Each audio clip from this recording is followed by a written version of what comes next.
우리 친구들 일주일 동안 안녕하셨어요? 저번에는 우리가 생태계 보존을 위해서 할 수 있는 일이 무엇인가 살펴보았죠. 오늘은 어성초에 대해서 알아볼 거예요. 어성초 비누를 만들어 보면서 어성초에 대해서 알아볼게요. 어성초란 무엇일까? 왜 어성초란 이름이 가지게 됐을까? 어성초를 왜 이용하는 걸까? 먼저 어성초를 이용해서 비누를 만들어 볼게요. 비닐백에 비누가루 5스푼을 넣습니다. 어성초 가루 1스푼을 비닐에 넣고 흔들어 섞습니다. 시약병 뚜껑으로 글리세린 4ml를 넣습니다. 가루 위에 뿌리도록 합니다. 라벤더 오일을 4방울 넣습니다. 가루 위에 뿌리도록 합니다. 한방 보존제를 4방울 넣습니다. 이것도 가루 위에 뿌리도록 합니다. 작은 종이컵으로 물을 2ml 정도 넣습니다. 비닐백 겉에서 반죽을 주물러 줍니다. 반죽을 꺼내어 원하는 모양으로 만듭니다. 비누가 완전히 마른 후 사용합니다.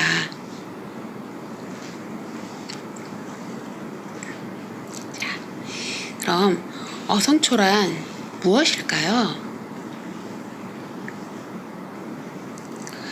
어성초는 대부분 나무 그늘밑 같은 어두운 축축한 습지에서 살며 그 잎과 줄기에서 고기 비린내 같은 냄새가 나요.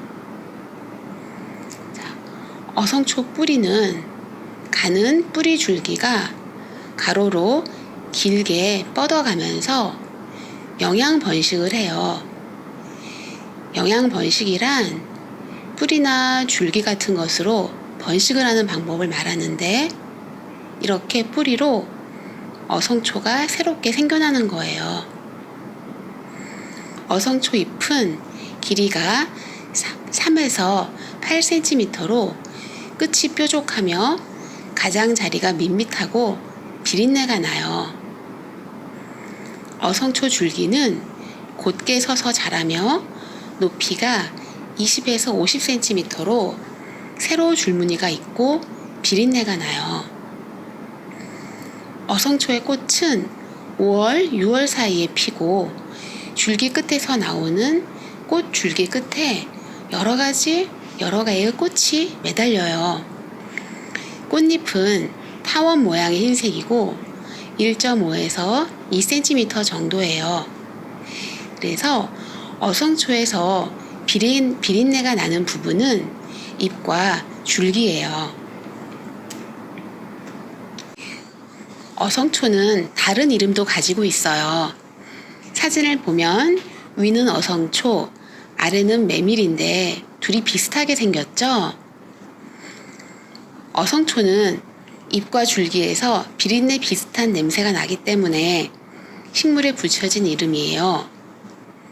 어성초는 본래 양메밀이라고도 불리는데, 이것은 잎이 메밀의 잎과 비슷하고 약용식물이기 때문에 양메밀이라고 부르는 거예요. 자, 삼백초는 어성초와 비슷하게 생긴 식물이에요. 꽃이 필 무렵 윗부분의 잎 2개에서 3개가 백색으로 변하는 특징을 가지고 있기 때문에 삼백초라고 불려요. 꽃이 피기 전에는 어성초와 매우 비슷하게 생겨서 구분을 하기가 어려워요. 그럼 어성초의 효능에 대해서 알아볼까요?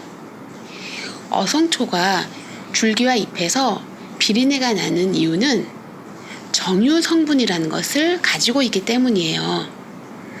정유 성분이란 강하고 독특한 향을 가지고 있는 성분이에요. 자, 어성초는 강력한 향균 효과가 있는 물질로 강력한 살균제로 알려진 설파민이라는 물질보다 4만 배 더 강한 살균력을 나타내고 있어요. 그래서 피부나 소화기관에 생기는 염증을 치료할 수 있어요. 여드름, 아토피, 위염, 비염 치료에 효과적이에요. 또 어성초는 몸에 이로운 성분이 많고 쉽게 기를 수 있는 특징 때문에 생활의 많은 분야에 이용되고 있어요.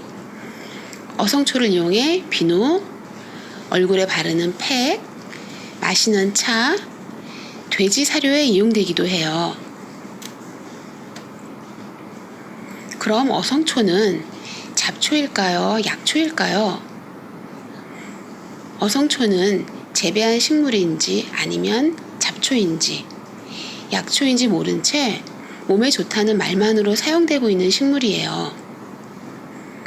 어성초는 왕성한 번실력을 가지고 있고 습하고 그늘진 곳에서 쉽게 찾아볼 수 있는 잡초 같은 풀이에요.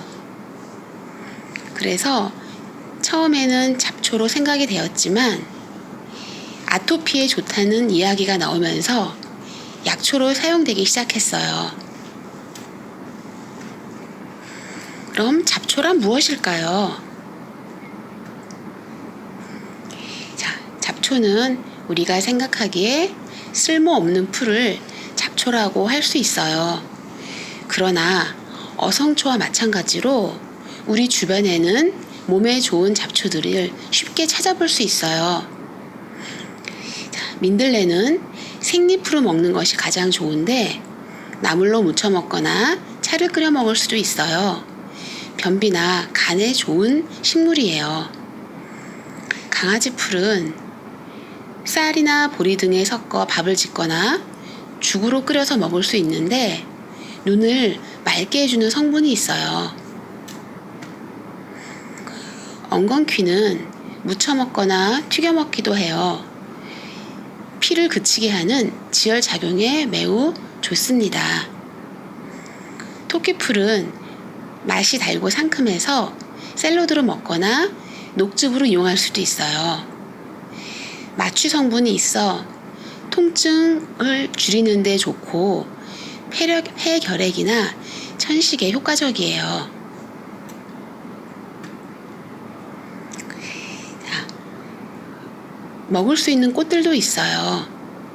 매화차는 숙취를 없애주며 소화에 도움을 주고 목련꽃차는 비염이나 축농증에 좋아요. 어성초는 어성초 꽃으로 차를 만들 수 있는데 어성초와 마찬가지로 살균과 혈액순환에 좋아요. 이 밖에도 해바라기꽃, 등나무꽃, 호박꽃 등으로 몸에 좋은 차를 만들 수 있어요. 그럼 다음 영상을 보고 이 잡초라고 하는 것이 얼마나 우리에게 유익한 것을 줄 수 있는지 살펴보도록 할게요. 연록체의 주성분이 바로 단백태 질소다. 그렇다면 이 작은 풀의 뿌리가 그 귀하디 귀한 질소를 얼마나 생산해낼 수 있을까?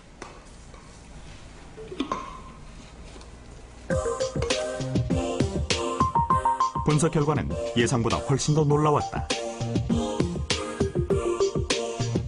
첫 분석 이후 가파른 상승세를 유지한 질소 환원량은 6월 25일 그 양이 최고조에 달했다. 이는 헤어리 배치만으로도 10헥타당 23kg의 화학 비료를 절감할 수 있다는 얘기다. 그럼 수량에는 영향이 없는 것일까?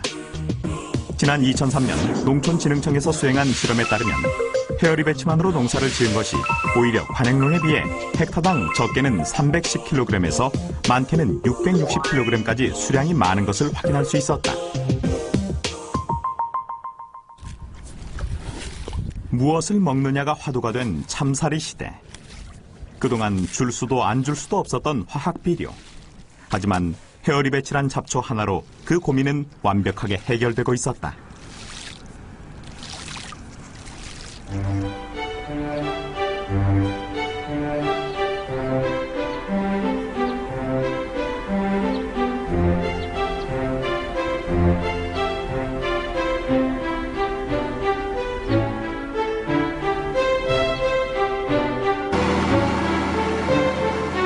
우리나라 곡창지대 중 한 곳인 전라남도 한평. 지금 이곳에서도 자운형이란 풀로 화학 비료를 대체해 쌀을 생산해내는 움직임이 활발하게 일고 있다.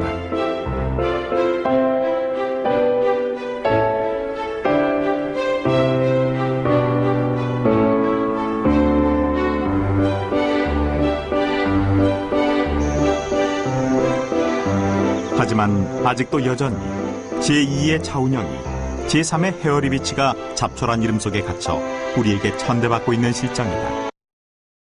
자, 여러분, 벼를 농사 지을 때 헤어리 배치라는 식물을 사용하게 되면 화학 비료의 사용을 줄일 수 있다고 해요. 그리고 이 자운형이란 식물도 벼를 심기 전에 미리 심어서 땅에 영양분을 많게 만든 다음에 심으면 훨씬 수확량이 좋아요. 자, 이렇게 우리가 쓸모 없었다고 생각하는 잡초들이 사실은 우리 생활에 많은 도움을 주는 그런 것들이었어요. 자, 그럼 다음 사진을 보고 어성초의 비린내가 나는 부분을 골라보세요. 아까 선생님이 두 군데서 비린내가 난다고 했죠. 자, 골라보셨나요? 답은 네, 잎과 줄기랍니다. 다음 사진을 보고 어성초가 어디에 효능이 있고 어떤 곳에 이용되는지 연결해 보세요.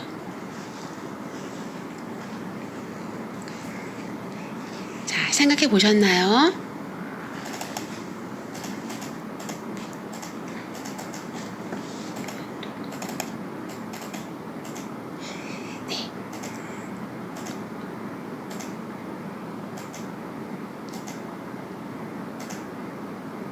네, 잘 연결해 보셨죠? 다음 잡초의 사진과 알맞은 설명을 연결해 보세요.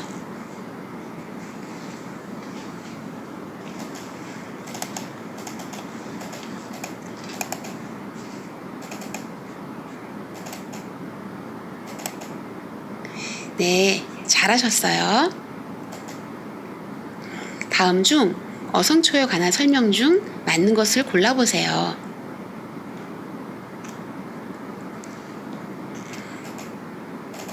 네, 어성초는 강한 살균 효과로 여드름에 매우 좋은 식물이에요.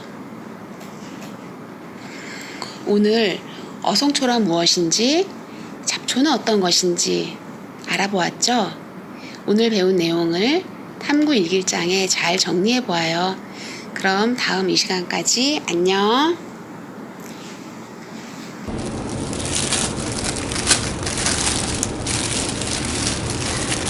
이 비닐팩에 비눗가루 5스푼을 넣습니다.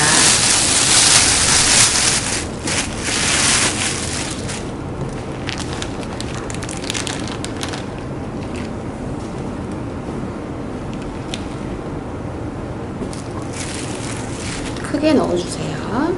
듬뿍.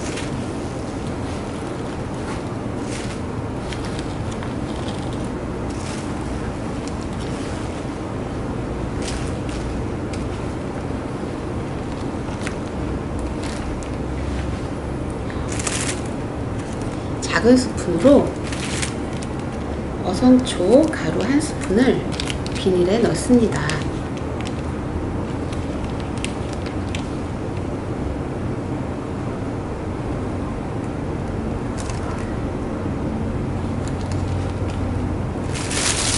그리고 흔들어 줍니다.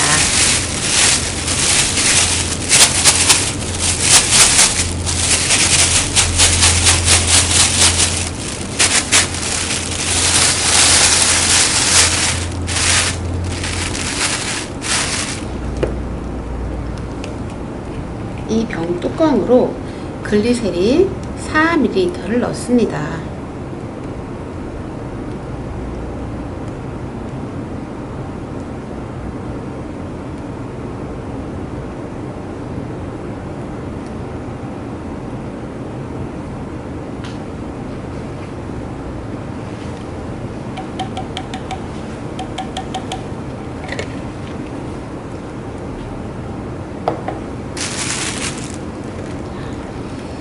라벤더 오일을 4방울 넣습니다.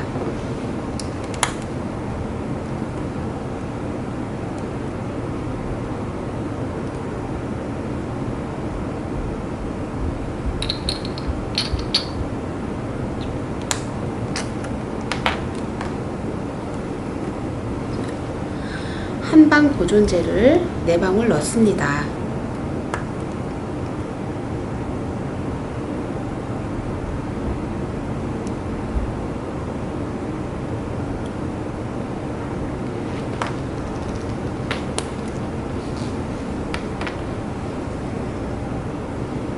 작은 종이컵으로 물을 2ml 정도 넣습니다. 이때 이 스포이트를 2번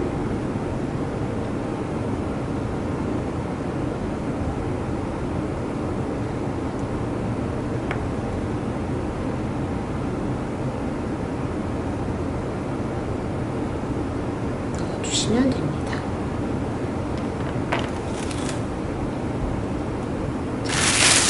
비닐백 겉에서 반죽을 주물러 줍니다.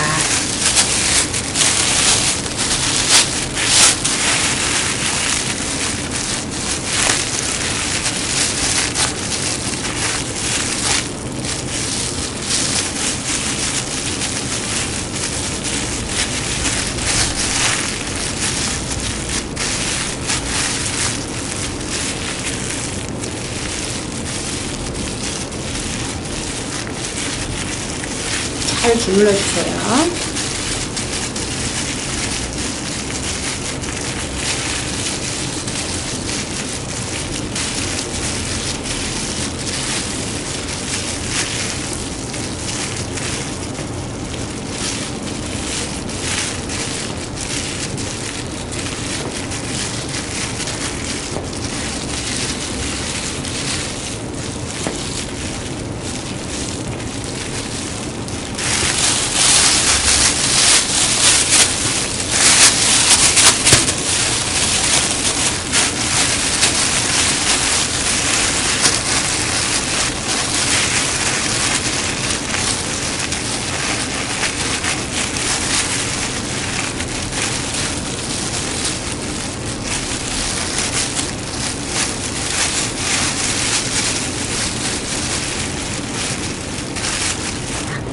반죽을 꺼내서 원하는 모양으로 만듭니다.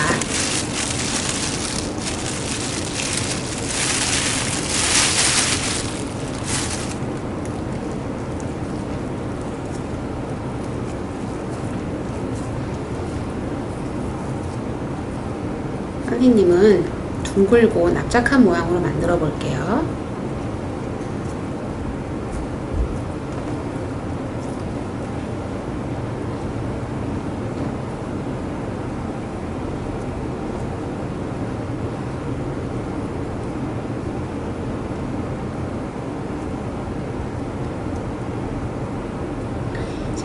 이렇게 만든 어성초 비누는 완전히 마른 후 사용해 주세요.